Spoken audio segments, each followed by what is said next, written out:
Hello everybody and welcome back to Zelda Classic Rites of Lineage.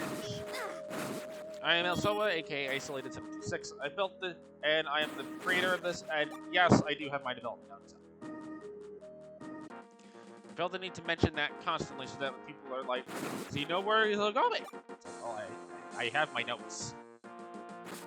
I didn't throw them away. Miraculously. My PC decided to go die. Speaking of, let's go ahead and pick up another potion here.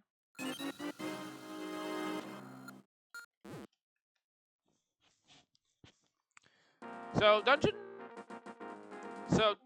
4, that is the 4, again, whenever I'm referring to these dungeon numbers, it's the order that I built them in. This is technically a tier 2 dungeon, which means you can do this 5 or 6 in any given order. But we're now going to go up to the icy reaches of the north. And you can see we have kind of a forested area over here. If we go more to the east, it's more mountainous, which we'll be seeing that a little bit later on. And we're going to jump into this little cave up here. And this leads us to the Ice Temple, which I use the Water Temple music for, because let's be real, it fits an ice dungeon. You get a little bit of magic there if you want it. So this is your first clue that you're not supposed to be here without completing the other dungeons yet, without completing some of your T1s. Notice that even though I assume all of your T1s are complete, the Desert Temple is probably the biggest vendor in the Department of Desert Reasons. Now you'll notice we don't have a key, so we need to go back. It's also here that you're expected to do a little bit more with respect to independent thinking and trying out stuff. There's less clues as to where the bomb malls are. I mean, you saw it a little bit in Dungeon 3. Or the Forest Dungeon. I gotta stop referring to this. But it's... This dungeon is where it starts to open up, but it's still relatively linear in that you still kind of have to go through all the rooms. In fact, I think this dungeon is the worst offender in terms of you have to visit every room.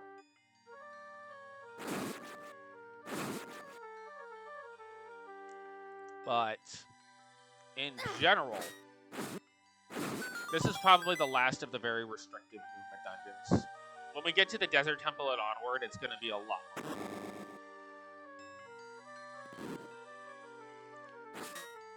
Alright, so this dungeon also has a little bit more combat focus.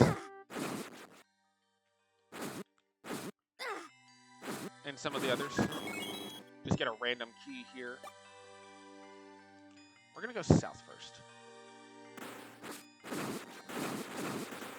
Also, this is where the BMOs do start to pick up in difficulty. Now these blocks, because they're ice blocks, you can move them without killing the enemies.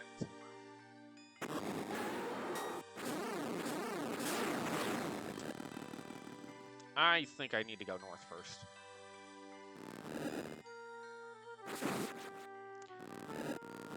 You can only move the blocks on this side.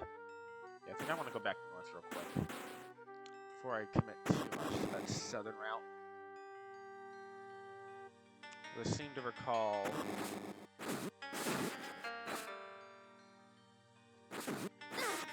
Yes. So this is the same as the general diagonal block room, just with some additional blocks added.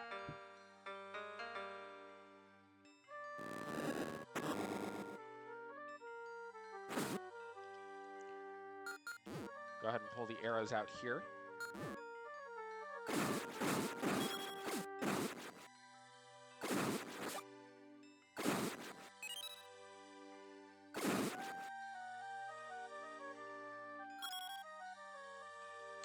Go downstairs with many traps.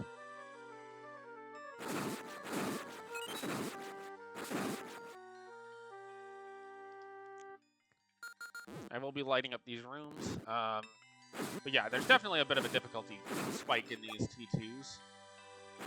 Because this is where you start to see more of your higher end enemies. I assume that you have a weapon capable of dealing 2 damage per hit at this point.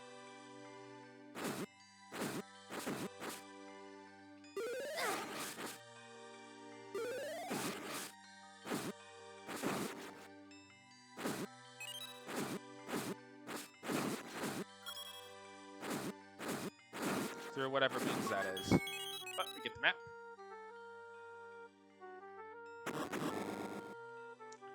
So you can see this basement is a bit separated. But we come back up to the main portion, and now you can kind of see this portion, this upper portion of the dungeon's also a bit separated. But if you remember the lower floor,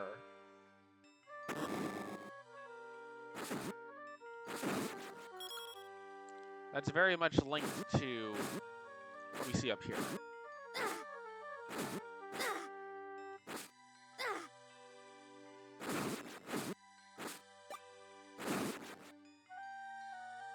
In fact, it's coming up in the near future here.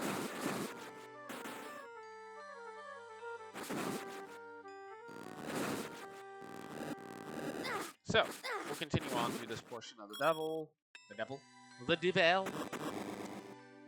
We need to go this way first, don't we? I think so, but I think I only need to... Yeah, I think I only need to bomb this out right now. Yeah, because I need this key.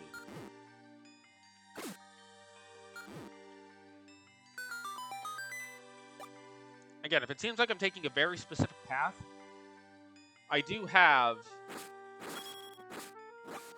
my development notes up, and there are certain things I do still remember. So we'll want to go this way. Bomb north here. I think I will go ahead and kill the dongos if they can cooperate at all. I'll kill one of them at least. Get more Gibdos. Which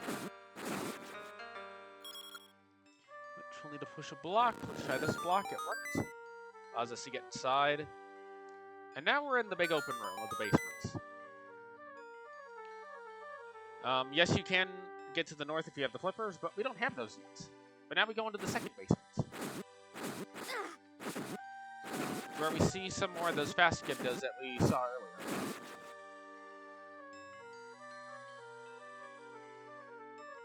That's where we need the key. Locked blocks are not shown.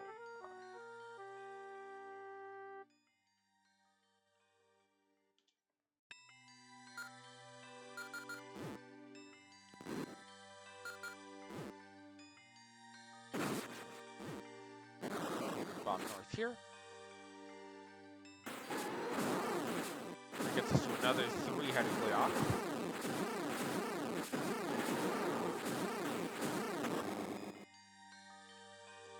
And up there is the boomerang, in what is probably the fanciest room ever for a boomerang. We go up there, grab the boomerang. It is required, by the way. This is a case of a required boomerang in a dungeon. But we'll just skip our way past through here. And you can go up either way. This was kind of built as a failsafe of... Oh, the relocking glitch decided to show back up.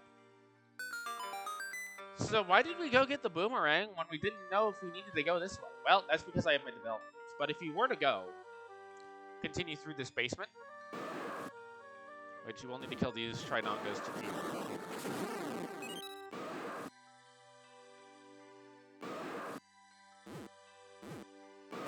It does help to guarantee you'll have a lot of bombs. 20 rupees. If you were to go through this room,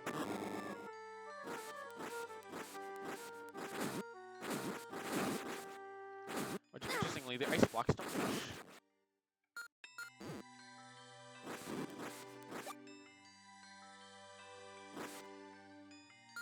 And those blocks don't push either until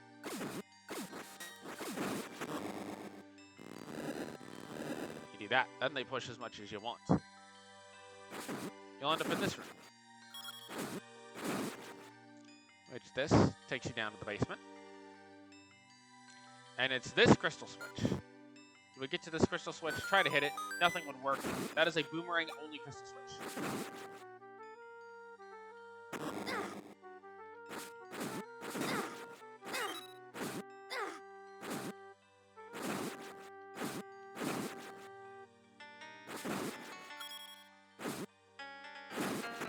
That boomerang-only crystal switch would stop you from coming down here. Now, there's a blue chest. If you remember, the ladder was in a blue chest. But there's also ice. Blue gorillas. Take out some of the blue gorillas and you get the flippers. Swim freely and breathe underwater by magic. The power of magic makes these things let you breathe underwater.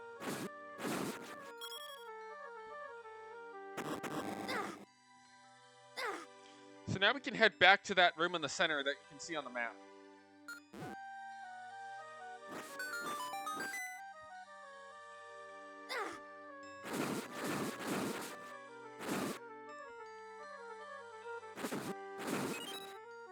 Which does mean we need to walk our way back through some of these rooms. Which thankfully, this room stayed dead.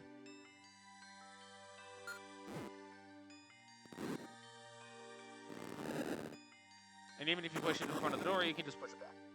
No big deal. This room respawned, but that's okay, because we don't need to go back through there. This one we do need to go back through.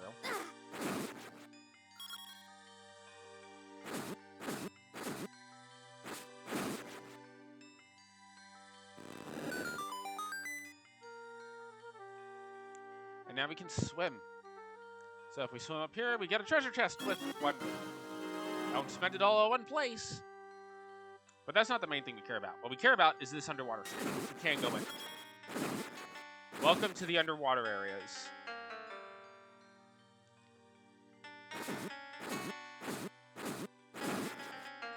Once again, we have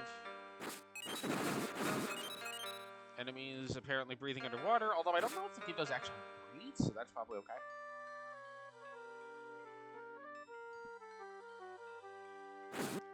Fires definitely should breathe, though. As should Goma. And you'll notice the underwater wave effect also stops when you pause.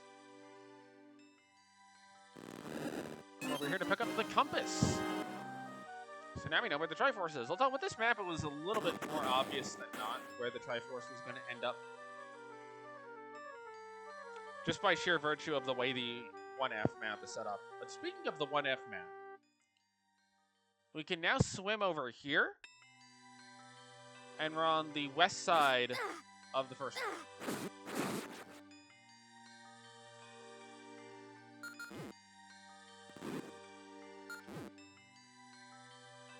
A slightly different room this time. But we also don't have keys.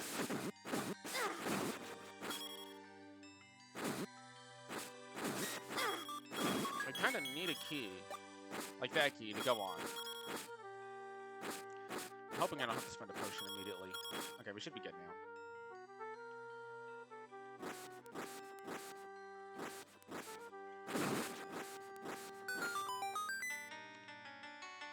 And once you've hit the switch, you can go through. Say hello to another mid-boss, Goma.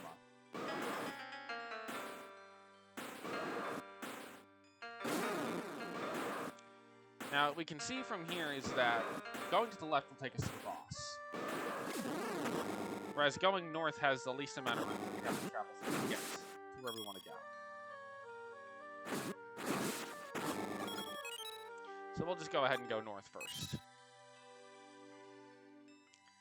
Now, you can get through that with a, ladder if you don't have the flippers yet, but if you don't have the flippers by that point, you can't even get there. Also, the inverse rooms of what we saw in Z1, so instead of the water being outside of the NSU, it is the NSU.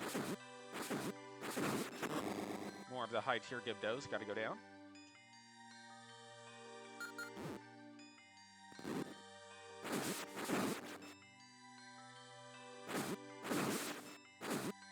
If I recall correctly, this room has the third item. does. It's the red lantern. What does the red lantern do? Well, you can use it multiple times per screen, but now it costs magic to use. So there's an argument to be made that picking this up, if you're not going to burn things more than once per screen, is actually a downgrade.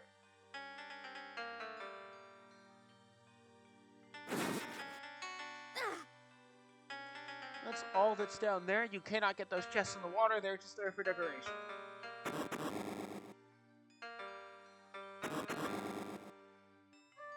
We'll clear this room on the way back.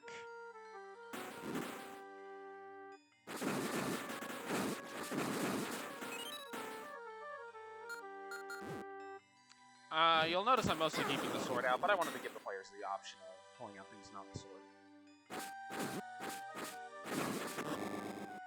That's your first required bat kill.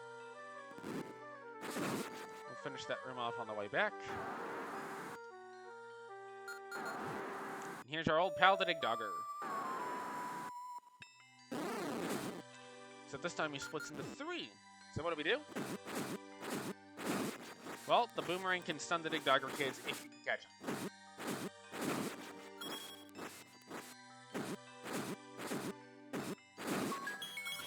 It's a catch. You gotta be able to catch them.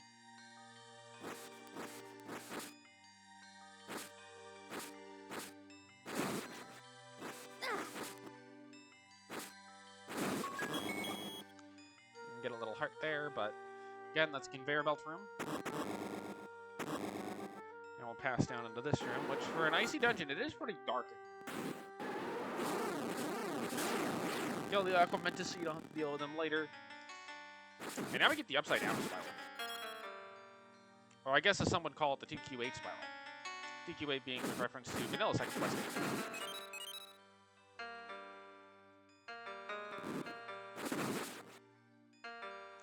This portion's completely covered in ice. Except there's a random stair here. And that lets you get this little key on the ledge. You may have seen that earlier. Also, I believe if you die at this point, you'll actually start back at that stair, which is kind of relevant.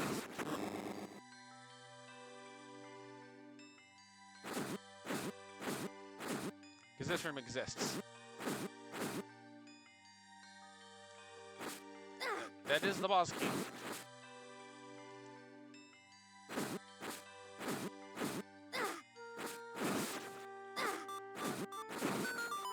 We're able to get it.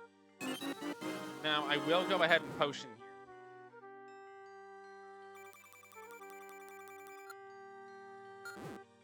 As I do think it's better the potion than not. Again, this is really the last dungeon where you're actually like part of the player going forwards.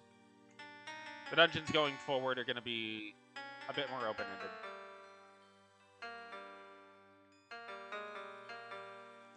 You walk through the stair, you're back up on the 1F.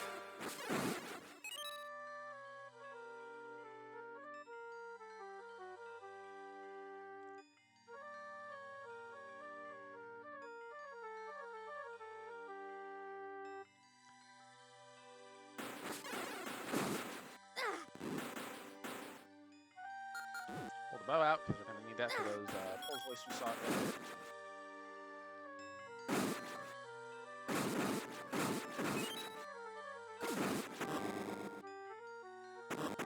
And now we can go through this way.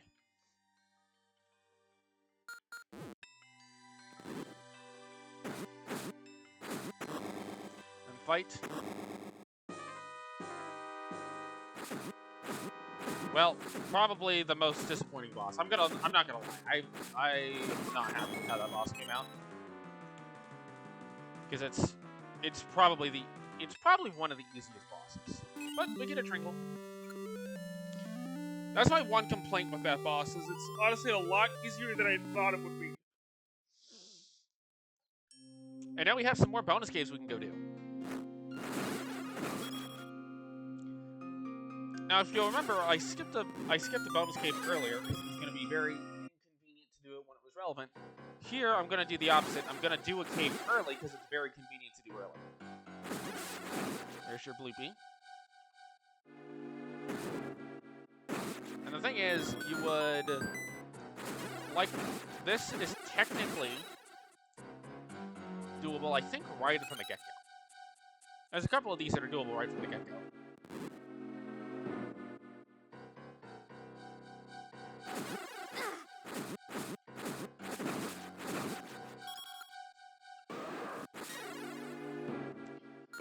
And you get close quarters to Dongo fighting.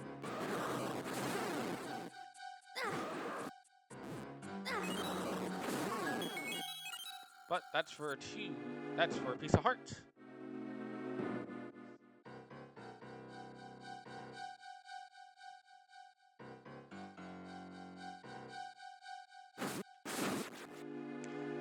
So this next bonus cave I'm going to go to is technically associated with the next dungeon, but I'm going to do it now just because it's super convenient to do now. And it's this one up here.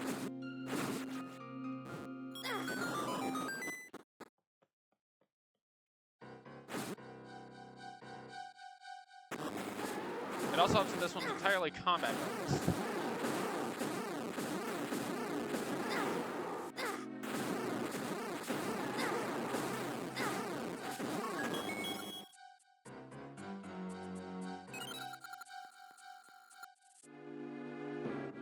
Alright, let's go do our other couple of bonus caves real quick.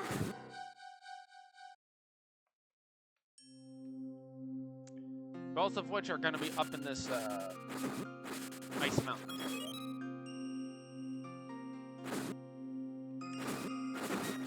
But you can see where the mountainous side and the forested side differ.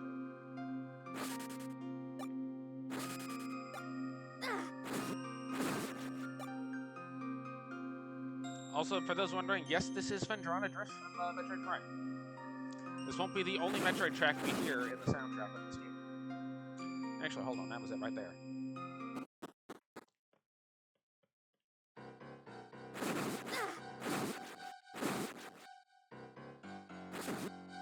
Or no, I did this one already. No, this isn't the one I'm thinking of. I'm a dummy. I are to dims. That was a different one. I've already done that one. No, the one I'm looking for is right here.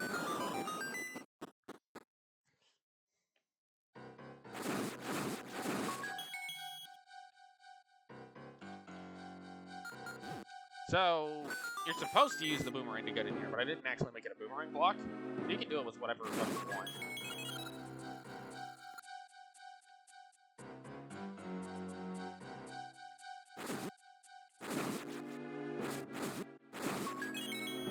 Get a couple of bombs there if you want them. Then you hear about this guy's brother, who was a bomb specialist, and you get another red bomb for free.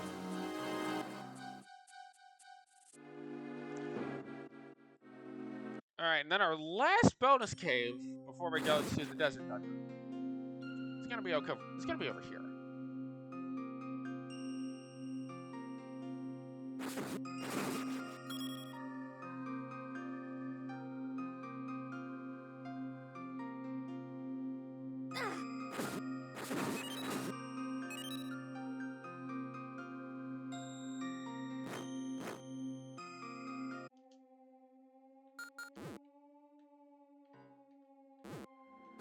In the graveyard.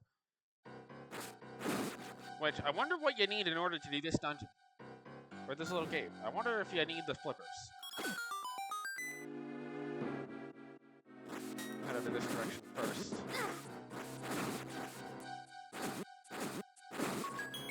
Get us a quiver.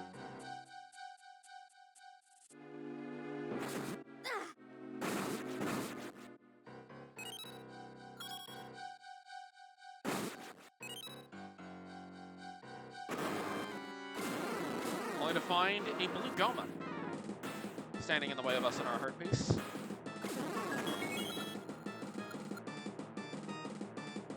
Alright, so now let's walk over to the desert. Because that's where our next main dungeon is going to be.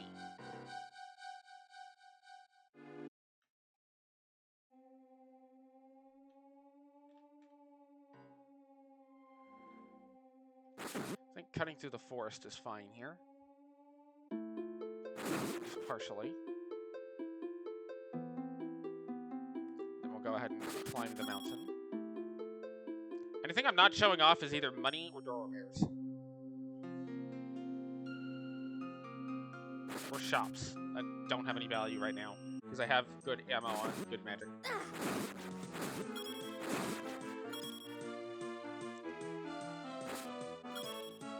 Once again, pass through the Broad Mountains. Heading back to the desert. We'll be spending a bit more time up here later.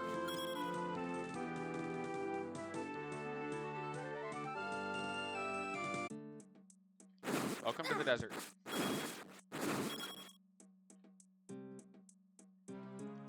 And here is our desert temple. Now this temple I've heard a lot of people do it second, so...